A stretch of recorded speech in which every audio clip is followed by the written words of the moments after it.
आज आपण कैरीचा रसरशीत आंबट गोड असा मुरंबा पाहणार आहोत. तर मुरंबा बघून तुमच्याही तोंडाला पाणी सुटलं असेल ना. मस्त जबरदस्त टेस्टी लागतो आणि बघू शकता किती मस्त असं रसरशीत झालेला आहे. चवीला एवढा भारी लागतो ना.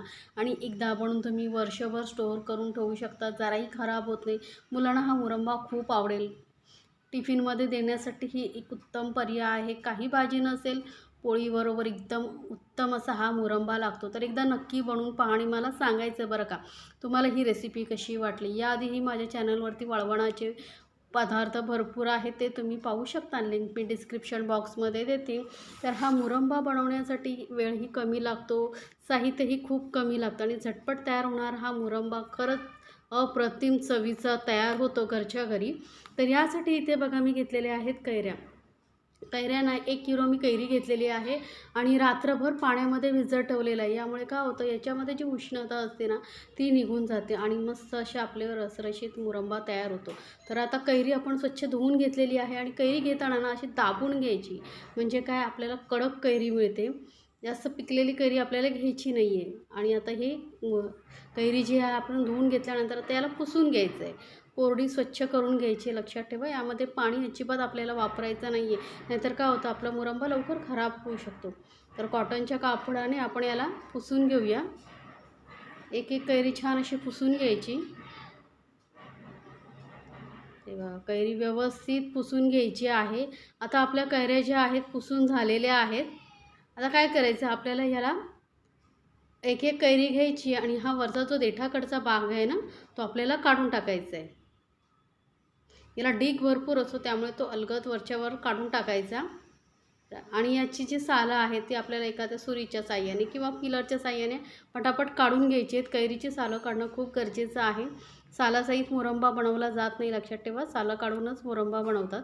त्यामुळे याची सालं जी आहेत मी काढून घेते. तिन्ही कैरींची सालं काढून घेतल्यानंतर याला आपल्याला किसून घ्यायचं आहे. ते इथे बघा मी मध्यम अशी किसणी घेतलेली आहे. तुम्हाला आता किस कसा जाड हवा आहे, बारीक हवा आहे, त्यानुसार तुम्ही किसणी घेऊ शकता. यापेक्षाही जाड तुम्ही किसू शकता. तर किस असा आपल्याला बारीक असल्यामुळे काय होतं, शिजतं लवकर आणि छान असं मिळून येतो. त्यामुळे मला ना असा बारीकच किस आवडतो. तर हे बघा मी किसणीवरती हा जी कैरी आहे छान अशा किसून घेते. जास्त वेळ लागत नाही, पटापट किसला जातो. पण एकदा तुम्ही बनवून पहा, खरंच खूप जबरदस्त टेस्ट लागतो. मुलांना कधी कधी काय होतं, पोळी भाजी खाऊन कंटाळा येतो, मग असं मुरंबा वगैरे दिला ना तर चटपटीत खूप छान लागतं. तर किसून झाल्यानंतर एका कप घ्यायचा, त्याने आपल्याला हा कैरीचा किस आहे मापून घ्यायचा आहे. तर थोडंसं असं दाबून दाबूनच घ्यायचा, म्हणजे काय होतं आपल्याला साखरेचं प्रमाण यामध्ये जो गोडा आपण घालणार आहोत त्याचं प्रमाण परफेक्ट कळतं.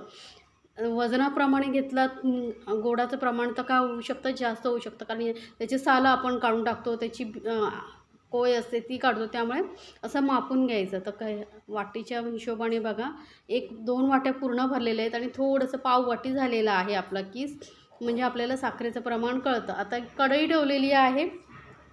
कढई व्यवस्थित तापली का यामध्ये घालायचं 1 चमचा तूप.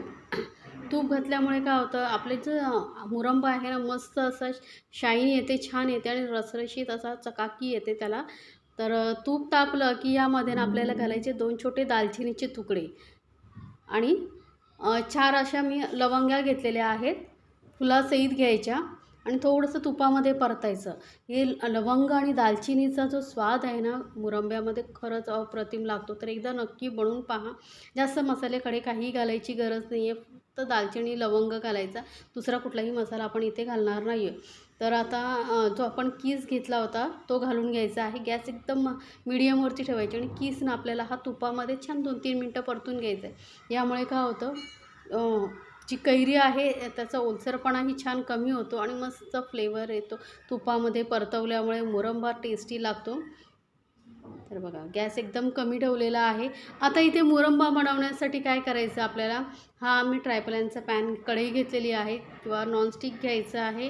लोखंडी किंवा तांब्या पितळेचं भांडं वापरायचं नाही, कारण हे आंबट आहे ना त्याच्यावरती रिॲक्ट करू शकतं. त्यामुळे असं ट्रायपॅनचं किंवा नॉनस्टिक पॅन वगैरे तुम्ही वापरू शकता. तर आता हे बघा 2-3 मिनटं की चांगलं परतून घेतल्यानंतर यामध्ये आता घालणार आहे साखर. ते 1 वाटी पूर्ण मी ही साखर घातलेली आहे आणि दुसरी जी आहे वाटी पाऊण वाटी घेतलेली आहे. तर पुढे का ते मी तुम्हाला सांगते. यामध्ये आपण घालणार आहोत आता गूळ. तर इथे मी अर्धा कप गूळ घेतलेला आहे. तर लक्षात ठेवा आपलं एक आणि पाऊण कप मी साखर घेतलेली आहे आणि अर्धा कप गूळ घेतलेला आहे. कारण आपलं 2 कप आणि पाव कप असं कैरीचा किस झालेला आहे. त्या हिशोबाने मी इथे 2 कप साखर आणि अर्धा कप गूळ घेतलेला आहे. आता गुळामुळे काय होतं माहिती आहे, मुरंब्याला कलरही खूप छान येतो आणि चवही खूप छान येते. आता इथे मी घालते वेलची पावडर. तर 4-5 वेलच्या मी काय केल्या थोडेसे तव्यावरती गरम करून साखर घालून मिक्सरमधून बारीक वाटून घेतलेल्या आहे. त्यामुळे मस्त असे मिक्स होते वेलची. आणि वेलची नक्की घाला. वेलचीचा जो स्वाद येतो ना, सुगंध येतो मुरंब्यामध्ये खरंच अप्रतिम. म्हणजे वेलची, दालचिनी, लवंग या सर्व जे पदार्थ घातल्यामुळे मुरंबा टेस्टी लागतो.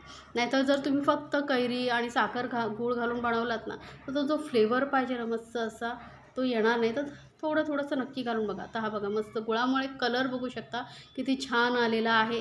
पूर्ण आपण गूळ नाही वापरायचा. पाहिजे असेल तर तुम्ही अर्धा गूळ अर्धी साखर वापरू शकता. साखरेमुळे मस्त रसरशीतपणा येतो. आता गॅस मीडियमवरती ठेवून मी याला 5 मिनटं शिजवून घेतले आणि चेक करायचे. बघा अजून ना असा चिपचिपीत लागतोय, पण असा हलकीशी तार येत नाही आहे. त्यामुळे अजून 5 मिनटं आपण गॅसवरती याला शिजवून घेऊया. जास्त वेळ लागत नाही मुरंबा बनवण्यासाठी. 10 ते 15 मिनटामध्ये तुमचा मुरंबा जो आहे तयार होतो. गॅस मीडियमवरती ठेवायची, फास्ट ठेवायची नाही आहे. आता परत 5 मिनटं झालेली आहे, चेक करते. तर बघू शकता हलकीशी अशी तार येते. म्हणजे आता आपला मुरंबा तयार झालेला आहे. असा रसरशीतच मुरंबा ठेवायचा आहे बरं का. जर तुम्ही याला पूर्ण आटवायला गेलात ना, साखर पूर्ण ड्राय करायला गेला, सुकवायला गेला, तर काय होईल माहिती आहे, जेव्हा आपण हा मुरंबा थंड होतो ना, मग तो खूप कडक होईल. रसरशीतपणा यामध्ये राहणार नाही. त्यामुळे काय करायचं, असा हा मस्त असा रसरशीत असा मुरंबा ठेवायचा. जास्त सुकवायचा नाही, कडक होईल.